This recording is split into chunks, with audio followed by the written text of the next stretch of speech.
Before we get talking about House of the Dragon Season 2, Episode 3, I've seen a few of you out there kind of complaining about the pacing, the lack of action, the too much yip yapping. And I just want to tell you, man, let it cook, let it do its thing, just like you would in a crock pot or a smoker. Let the good meal cook, let it simmer, let it do its thing, and just wait. Be patient, because if you have any idea of what is coming, dude, you know it's going to get crazy. You know it's going to get messy. You know it's going to get bloody. We're almost there. And you can tell with this episode, dude. We can really start to see the wheel turning with these characters being introduced, with these storylines taking place. I mean, let's start with the opening scene with the two houses. The two houses having a conflict over land, and we see the aftermath of the conflict, the bloodshed, and it's just messy, dude. It's a little bit of a spoiler. It's a little bit of foreshadowing, dude. It's coming, man. It's going to get messy. So if you're all about that, if you're all about Battle of the Bastards and Blackwater and all that stuff, dude, it is coming, dude. So don't you worry about it. But yes, we really get to see everything start to develop and start moving in this episode, whether it be with Rhaenyra, Alicent, Aegon, I mean, freaking Aemon, Daemon, all these characters, names that I don't even remember of characters, but everybody's slowly developing into just, it's starting to become real chaotic. Let's talk about Aegon, dude. You know, he was somebody that I wanted to root for in some way because of what happened to his son. It was tragic. It was horrible. I don't wish that upon anybody. It was just, man, you it was a hard thing not to relate with this guy. But now we start to see him really act on urges, not being thoughtful, not focused, just being really reckless as king. And we just see it with his demeanor when he walks in on Aemon being coddled once again by this uh what is the I can't think of the little shithole in King's Landing. I can't think of it, but he's being coddled by his little fling, man. We'll be nice about it. We won't call her what she is, but we'll be nice. And he's just being so reckless and careless and demeaning of his brother. And it's just, I don't know, man. It's getting real hard to root for this guy. He's starting to turn into a little turd with how urgent he is to go to war, with bloodshed. And I get it, man. I understand he's acting out of anger for really a good reason. I mean, we can't blame him, but man, it's just getting harder to root for.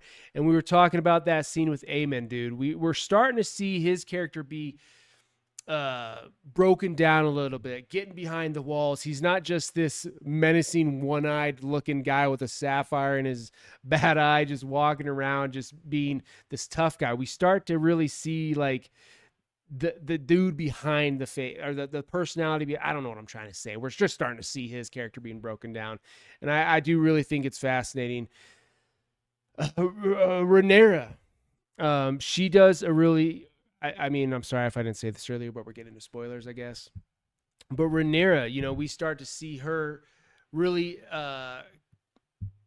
weigh her options, trying to figure out if this is a war worth waging with all the bloodshed and the thousands of lives will be lost. Is there a way around that? And we see her do this really ballsy plan, talking to her little, I'm gonna should call her Master Whispers because that's what she is. But trying to set up a meeting with Alicent to see if they can avoid further bloodshed. And she goes to, I can't remember what it's called. Cersei blows that shit up if I remember correctly. I think it's the same place. What is it called? I should have done my homework before this. She goes and meets Alicent at the place of prayer. We'll say that. The Church of King's Landing, because I can't remember what the fuck it's called. But we just see her go, really sacrifice a lot, really risk a lot to have this meeting with Alicent.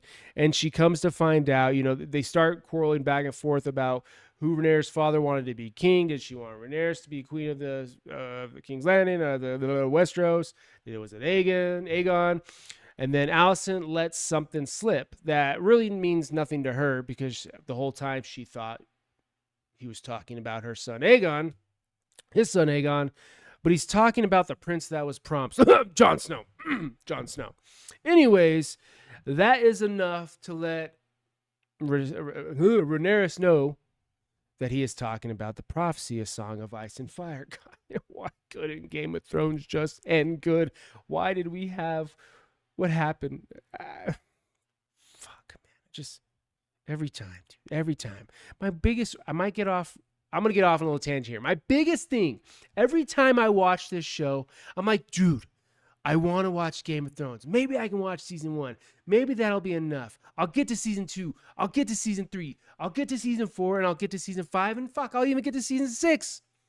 But I know where it goes, and I just can't do it. I lose all interest. And it's a shame, dude, because what a fucking amazing show. That was just rushed, lazy, piss poor, wannabe Star Wars directors just had to ruin it all and just fuck it up for everybody. If you're a fan of Game of Thrones, you might be worse than the sequel trilogy of Star Wars. Whatever. Moving on back to the House of Dragon. Okay? House of the Dragon. Rhaenyra and her ballsy ass plan. She comes to the conclusion, because it is laid out in front of her, that she was meant to be queen. She has the confirmation that she needs to do this. She needs to wage war. She needs to go get her throne, her kingdom, and that's what she's gonna do, dog. One of my favorite things in this episode was Daemon and Harrenhal. I really, really enjoyed those scenes. I thought it had a little humor to it. I thought a good little level of darkness to it and horror that I really dug. And I'll have to watch it back. But once again, I'm having a brain fart. Is that not one of those God's tree? Oh, shit. What are those white trees called that the Starks are always talking to? Godswood. I can't remember it. Was that not one of those trees that he awakens from his nightmare that he's standing outside of? I'll have to watch it back. Godswood. I forgot what they're called. You know what the face is and the blood and the red sap or whatever. We got to see young Rhaenyra. I thought that was cool, stitching back together King Aegon's son. You know, a little bit of a scene that a little bit of a scene. But yeah, dude, I really enjoyed the whole Harrenhal thing. That lady, I'm interested who that is that tells Daemon, some foreshadowing here, that you will die here, hence dying in Harrenhal, hence if you know the dragon. It's foreshadowing. Look into it if you don't mind spoilers. Look into it. But yes, dude, I dug it, dude. I can see a lot of people complaining because if I remember correctly, the trailer for this episode, I want to say it showed some stuff about the upcoming war, and maybe people were looking forward to that getting kickstarted, and just complaining about just too much dialogue, dude. Just too much talking. Just too slow. Nothing's happening. But there's so much stuff happening. This was, I finally have come to the conclusion I need to rewatch season 1. There's a lot I'm missing. I mean, I feel like when it comes to Game of Thrones, at least till what happened in season 8, dude, I was in deep with that shit. I think I've watched that series, gosh, outside of season 8, 1 through 7, probably, I don't know, fucking 10, 15 times. I knew everything about it. I was on YouTube all the time. Like I'm sure most of you guys looking up spoilers, fucking theories, conspiracies, all kinds of stuff. Who was Jon Snow? Will he come back? All this stuff. Read the books. I bought a history book of Westeros. Like I was in it deep, dude. But with House of the Dragon, I've watched season 1 once. I just rewatched episode 1, 2 of season 2 with my wife because I'm not waiting for her. I can't wait for her. I'm reviewing this stuff. I got to be on the ball. But I just got to go rewatch it. This episode really made me want it. There's just moments in this episode where I'm like, man, I can't remember. Like with the Aegon's or Rhaenyra's dad. I could not remember what he was rambling on about his deathbed. I was like, dude, what the fuck? I don't remember. And it just bugged me. So I got to go back and watch it. There is so much that happens within the boring dialogue, the boring talking scenes. There's so much. There's never a dull moment with Game of Thrones, with House of the Dragon. Something is always going on. There's always a purpose. And outside of season 7 and 8 of Game of Thrones, it's just so well written. It is so well written. It's almost so well written. George R. R. Martin wrote himself into a fucking corner and he can't get out of it because he's too much of a lazy bum and he's enjoying this Hollywood money. Let's calm down. It's not boring, guys. Let it cook. That's what I got to say. Let it cook. Is the action there yet? No, I mean, dude, let's be appreciative of what's going on.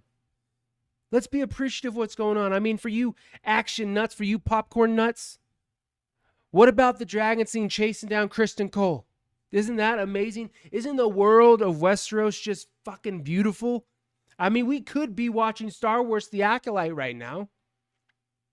This show, that whether it be the music, the special effects, the cinematography, oh my God, dude, everything about this season, this show, I'm just loving. It's so good.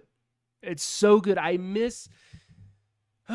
just miss that back and forth, that banter, that backstabbing, that plotting, that shit about Game of Thrones that made it so great. And we're starting to see everything. Sorry, there's something on my foot. We're starting to see this develop and really get things into motion. And it's just, it's so good, man. I like this episode a lot. I like this. I think episode 1, 2, I liked more, but I like this episode. And I can't wait.